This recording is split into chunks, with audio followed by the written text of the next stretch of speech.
വഴക്ക് കൂടാൻ ഒരുപാട് കാരണങ്ങൾ കിട്ടും. എന്നാൽ വഴക്കില്ലാതെ അടുപ്പത്തോടെ ഇരിക്കാൻ ഒരു കാരണം എപ്പോഴും നമ്മൾ കണ്ടെത്തണം. നമ്മുടെ പരാജയങ്ങൾക്ക് കാരണം നമ്മുടെ മാർഗങ്ങളാണ്.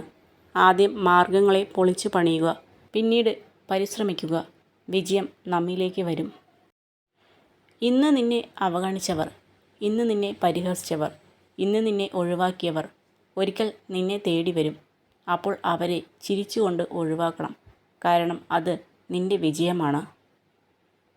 വിജയകരമായ ജീവിതത്തേക്കാൾ സംതൃപ്തമായ ജീവിതമാണ് നല്ലത്. കാരണം മറ്റുള്ളവരാണ് നമ്മുടെ വിജയം അളക്കുന്നത്. എന്നാൽ നമ്മുടെ സ്വന്തം മനസ്സാണ് നമ്മുടെ സംതൃപ്തി അളക്കുന്നത്.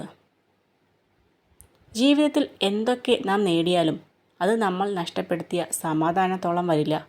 ശാന്തമായി ഉറങ്ങാൻ ആവുക എന്നതിൽ കവിഞ്ഞൊരു സൗഭാഗ്യം ജീവിതത്തിൽ വേറെയില്ല. ഒറ്റയ്ക്ക് നടക്കാൻ പഠിക്കുക.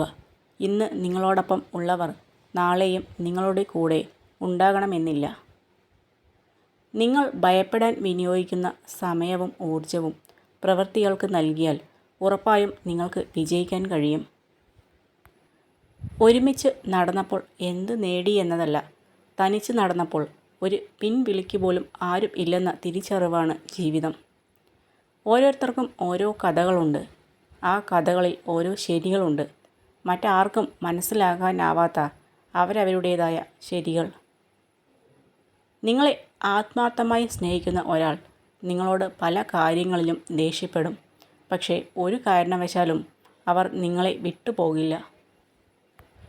പ്രതീക്ഷിക്കുന്നതെല്ലാം സംഭവിക്കണമെന്നില്ല. എങ്കിലും നല്ലത് ചെയ്യുക, നന്മയിൽ ജീവിക്കുക. അപ്പോൾ ജീവിതം മനോഹരമാകും. ബുദ്ധിമാന്മാർ ചില അവസരങ്ങളിൽ മിണ്ടാതെയിരിക്കുന്നു. അറിവ് മാത്രമുള്ളവർ സംസാരിച്ചു തുടങ്ങുന്നു. എന്നാൽ വിഡ്ഢികൾ വാദപ്രതിവാദങ്ങളിൽ ഏർപ്പെട്ടുകൊണ്ടിരിക്കുന്നു. നിരന്തര പരിശീലനമാണ് എല്ലാ വിജയത്തിൻ്റെയും അടിസ്ഥാനം. ഓരോ പ്രവൃത്തിയും നാളെ എന്നൊന്നില്ലാത്ത പോലെ ചെയ്തുകൊണ്ടിരിക്കുക. നിങ്ങളോട് സത്യസന്ധമായി പെരുമാറാൻ പോലും കഴിയാത്ത ആളുകളിൽ നിന്നും വിശ്വസ്തത പ്രതീക്ഷിക്കുന്നത് നിർത്തുക. യാഥാർത്ഥ്യം മനസ്സിനാൽ സൃഷ്ടിക്കപ്പെട്ടതാണ്. നമ്മുടെ മനസ്സ് മാറ്റുന്നതിലൂടെ നമ്മുടെ യാഥാർത്ഥ്യത്തെയും നമുക്ക് മാറ്റാൻ കഴിയും. എല്ലാം നഷ്ടപ്പെടുന്നത് അവസാനമല്ല, വരുന്നത് നിങ്ങൾ ഒരിക്കലും കണ്ടിട്ടില്ലാത്ത ഒരു മഹത്തായ യുഗത്തിൻ്റെ തുടക്കമാകാം. പുറമേ നിന്ന് വിലയിരുത്താൻ വളരെ എളുപ്പമാണ്. പക്ഷേ ചില വേദനകളുടെ ആഴം അത് അനുഭവിച്ചറിഞ്ഞവരുടേത് മാത്രമാണ്. കൂടുതൽ ആൾക്കാരും തങ്ങൾ സന്തോഷവാന്മാരാണ് എന്നതിനേക്കാൾ തങ്ങൾ ദയനീയരാണ് എന്ന് വിശ്വസിക്കാനാണ് ഇഷ്ടപ്പെടുന്നത്. ജീവിതത്തിൽ എന്ത് സംഭവിക്കുന്നു എന്നതിനേക്കാൾ അതിനോട് നാം എങ്ങനെ പ്രതികരിക്കുന്നു എന്നതും അതിൽ നിന്ന് നാം എന്ത് പാഠം പഠിക്കുന്നു എന്നതുമാണ് പ്രധാനം.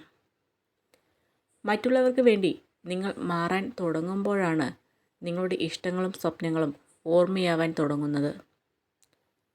എല്ലാത്തിനും കുറ്റങ്ങളും കുറവുകളും കണ്ടുപിടിക്കുന്നവർക്ക് ഒരിക്കലും മറ്റുള്ളവരുടെ നന്മകൾ കാണാൻ കഴിയില്ല. നമുക്ക് ഒരേ സമയം രണ്ടുപേരെ സ്നേഹിക്കാം, എന്നാൽ ഒരിക്കലും ഒരേ തീവ്രതയിൽ സ്നേഹിക്കാൻ കഴിയില്ല. നമ്മുടെ ജീവിതം നിയന്ത്രിക്കാനുള്ള അധികാരം മറ്റാരെയും ഏൽപ്പിക്കരുത്. എന്തും നന്നായി ചെയ്യാനുള്ള ആർജവം നേടുക. സത്യസന്ധമായി അത് നേടിയെടുക്കുക. ചില സുഹൃത്തുക്കൾ എല്ലാ കാലത്തേക്കും ഉള്ളതല്ല എന്നത് ജീവിതത്തിൽ സ്വാഭാവികമായ ഒരു കാര്യമാണ്. തെറ്റ് സംഭവിക്കാത്തവരായി ഈ ലോകത്ത് ആരും തന്നെയില്ല. അതിനാൽ ചെറിയ തെറ്റ് സംഭവിച്ചതിൻ്റെ പേരിൽ ബന്ധങ്ങൾ ഒഴിവാക്കാതിരിക്കുക. ഒന്ന് ചിരിച്ചാൽ തീരുന്ന പിണക്കങ്ങളുണ്ട്, ഒന്ന് ക്ഷമിച്ചാൽ തീരുന്ന തർക്കങ്ങളുണ്ട്, ഒരു വാക്കിൽ ഒഴിവാകുന്ന സങ്കടങ്ങളുണ്ട്. ഇതൊന്നും തിരിച്ചറിയാത്ത മനുഷ്യരുമുണ്ട്. ഏതൊരു കാര്യം ചെയ്യുമ്പോഴും ഒരുപാട് പ്രയാസങ്ങളും പ്രതിസന്ധികളും ഉണ്ടാകും. അതിനെയെല്ലാം തരണം ചെയ്ത് മുന്നോട്ട് പോവുക. നമുക്കിഷ്ടമുള്ളതൊക്കെ മറ്റാരെയും നോക്കാതെ മറ്റൊന്നും നോക്കാതെയും ചെയ്യാനും ആസ്വദിക്കാനും കഴിയുന്നുണ്ടെങ്കിൽ അത് മാത്രമാണ് നമ്മുടെ സ്വാതന്ത്ര്യം. ഒരു റോസാപ്പൂത്തോട്ടം മുഴുവൻ നൽകിയാലും ചില ആളുകൾക്ക് അതിലെ മുള്ള് മാത്രമേ കാണാൻ കഴിയൂ. എന്നാൽ ചിലർക്ക് ഒരു ഇല നൽകിയാലും ഒരു തോട്ടം കിട്ടിയതായി തോന്നും. നമ്മുടെ കാഴ്ചപ്പാടാണ് നമ്മുടെ സന്തോഷത്തിൻ്റെയും സംതൃപ്തിയുടെയും ആധാരം. ലോകത്തിലെ ഏറ്റവും മികച്ചത് മനോഹരവുമായ കാര്യങ്ങൾ കാണാനോ സ്പർശിക്കാനോ കഴിയില്ല. അവ ഹൃദയം കൊണ്ട് അനുഭവിക്കുക തന്നെ വേണം.